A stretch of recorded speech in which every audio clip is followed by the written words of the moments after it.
Okay, somehow or another I've gotten out of sequence on my videos, but so we've already replaced that dryer, but this is what this video is gonna be about, replacing that dryer, AC dryer element.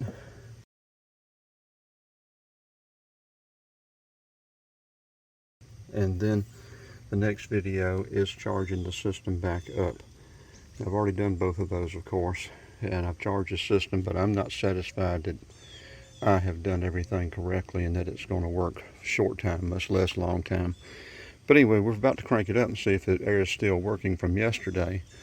But in replacing that dryer element, getting this hose disconnected back there at the firewall is the main problem, or the biggest problem you may want to say, or I guess it's this, this line, because this one comes under and goes over here.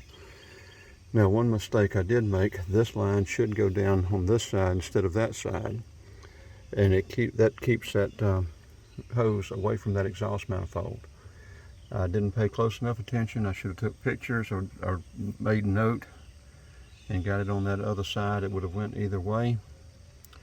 So right now I'm just using some ties to hold it off. I'm going to figure out something a little bit better than that, but that's temporary. But to get to that thing, had to take off the water reservoir, disconnect the computer back there, 5/16 on it, 10mm on the water reservoir, and try to get that wire out of the way enough. But also that wasn't quite enough.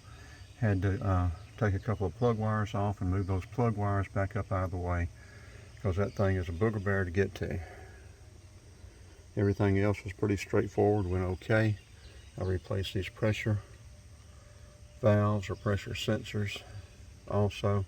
So we've got a new dryer, new compressor, new pressure sensors.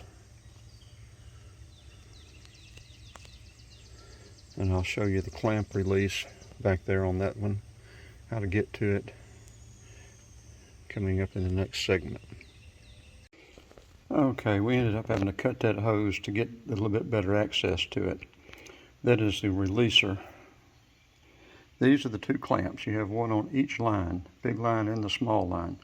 In replacing the dryer, you do not have to use the little one. You do not have to get on that small line back there, but you have to get on that big line. And basically that clamp just slides off. But you got to get it, your fingers back there and get it underneath that thing and get it slid off. Now it goes back there in the back, about 2 inches from the firewall, maybe 3, and it goes over that pipe like that. I don't know if this video is clear or not. Over that pipe like that, and keeps the two pipes from separating.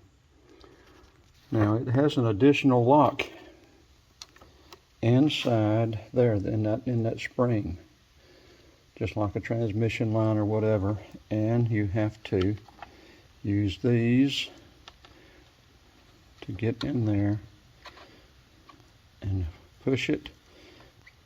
I can't hold it and do it, but push it in. You should hear a little bit of a click, maybe not, but that'll release the lock, and then you can pull this hose out.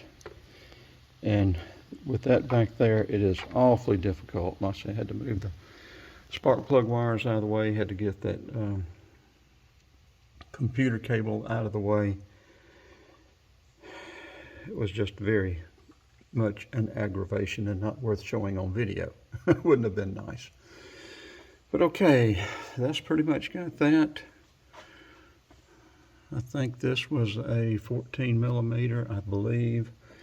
This one here basically just unscrewed.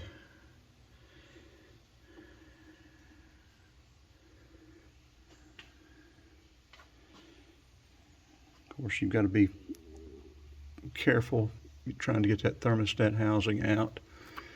I ended up removing the alternator and moving the compressor back out of the way so that I could get to those bolts down there. So I guess we will hook up the vacuum pump, and start vacuuming this out now.